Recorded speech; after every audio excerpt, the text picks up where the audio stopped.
Hi guys, it's Veda day 25. I'm not too sure if you're familiar with what a TCK is. That stands for Third Culture Kid, and that is basically a person who has spent a significant amount of their developmental years outside the culture where their parents grew up. So for example, my parents were born and grew up in Kenya for most of their lives, but I was born in Kenya and then we moved to Botswana when I was about 5 years old, and then we moved around from that quite a bit. So I would consider myself and my siblings third culture kids. I think it doesn't have to be only across borders and countries. If your parents were born in Mombasa, which is in the coast of Kenya, and then you were born in Nairobi, which is the capital city of Kenya, I feel like that would also be a TCK experience because you are growing up in a culture that is different from where your parents grew up. So moving around and growing up and also growing in these different countries is a bit of hit and miss depending on the person. Personally, I think it's been quite enjoyable for me because it's also shaped who I am in terms of where I like to travel to and how much I like to go. One of the biggest struggles that I've faced moving from place to place would be the pronunciation of my name. I remember being in Australia and having to introduce myself to people, and I'd be like, hi, my name is Modoni, and it would take them so long to understand what I was saying. It would always be such a struggle to get people to say Modoni. They would always call me Muthoni or, you know, other variations of my name. The weirdest variation to this day of my name that I've ever had is I introduced myself to this lady. I was like, hi, my name's Modoni, and she's like, oh, mutton? Yep, she actually called me mutton, and the thing is, I went with it. I was like, yeah, okay, mutton, that's fine. But on the reverse side, in Rwanda, my name sounds very familiar to one of their names that they have. Umudhoni in Rwanda sounds close to Umutoni, and Umutoni means the loved one. So when we were in Rwanda and I would introduce myself as Modoni, I would get a lot of, oh, so you are the loved one, Umutoni, you are the loved one of your family. And I would always milk it, always. I'm like, yes, I know, I am.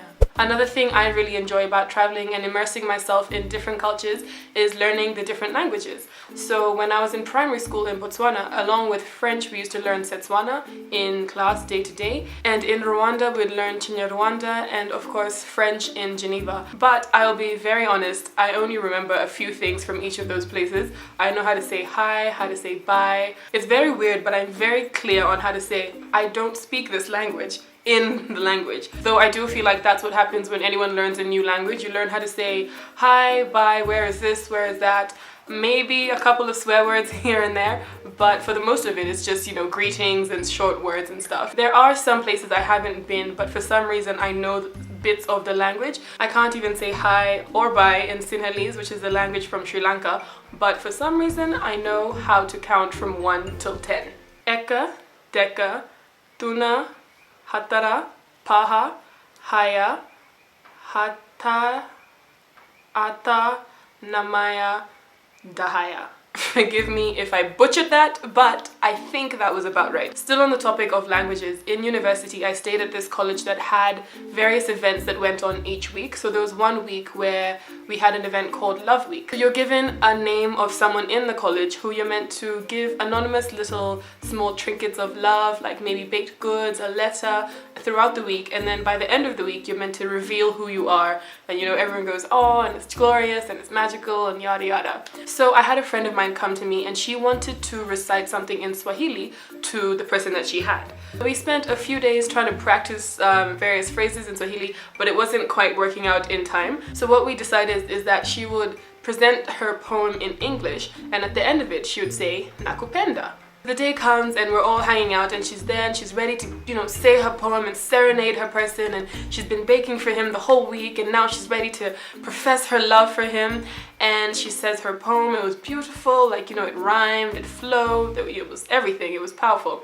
And then at the end of this poem she goes, and one more thing, nakupanda. When I tell you, I have never laughed so hard in my life, and I was the only one laughing because no one else knew what she was saying, because she said nakupanda, which by the way means I love you in Swahili, and she looks at me like, she taught me, and I'm there like, you just, okay, yeah, cool, you just told this guy you're going to climb him. Anyway, so I just wanted to put out some of my experiences there. It'd be interesting to hear if you guys have any similar stories from your cultural immersions in different cultures other than that of your parents. I know there are some people who see this as a privilege, and then there are definitely those people who see it as a burden. Always having to move, always having to say goodbye, always having to make new friends, and you know, having your best friends be literally across the world from you. I'd love to hear if you've ever had any of these experiences happen in your life, or if you just consider yourself a third culture kid. Thank you for watching today's Veda, and I will see you tomorrow.